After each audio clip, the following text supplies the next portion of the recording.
Congo, Nigeria, ক্যামেরুনের ১২ জন নাগরিক যারা কাজের খোঁজে বাংলাদেশে এসে গড়ে তোলেন প্রতারণার চক্র। আর এবার কৌশলও অভিনব। ফেসবুক, টুইটার, ট্যাঙ্গো সহ বিভিন্ন সামাজিক যোগাযোগ মাধ্যমে শুরুতে ভুয়া অ্যাকাউন্ট খোলেন, যাতে ব্যবহার করা হয় ভুয়া পরিচয় আর ছবি। তারপর কোনো নারীর সঙ্গে যোগাযোগ করে গড়ে তোলেন সখ্যতা। বিকেলের সংবাদ সম্মেলনে তাদের এই অপকর্মের বিবরণ দেন র্যাব ১-এর অধিনায়ক লেফটেন্যান্ট কর্নেল তুহিন মোহাম্মদ মাসুদ। দ্বিতীয় দফায় বিদেশ থেকে বিভিন্ন উপহার সামগ্রী পাঠানোর নামে দফায় দফায় টাকা চাইতে থাকেন সখ্যতা গড়ে তোলা সেই নারীর কাছ থেকে। আর বিশ্বস্ত হওয়ার জন্য ব্যবহার করেন বিভিন্ন দেশের ফোন কোড। টাকা নেয়ার ক্ষেত্রেও ব্যবহার করেন বিভিন্ন ব্যাংকের অ্যাকাউন্ট।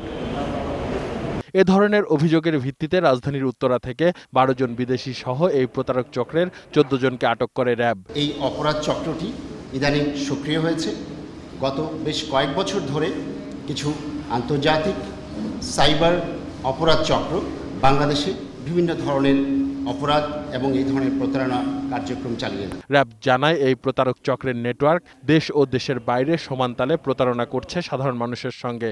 ইতিমধ্যেই তারা বেশ কিছু এই ধরনের সাধারণ নারীকে তারা এই ফাঁদে ফেলতে পেরেছে এবং বেশ কোটি কোটি টাকা তারা হাতিয়ে নিয়েছে। এ ধরনের আরও কয়েকটি চক্র এখনো সক্রিয় রয়েছে বলে জানান এই র্যাব কর্তা। আসিফ সুমিত, ২১শে টেলিভিশন, ঢাকা।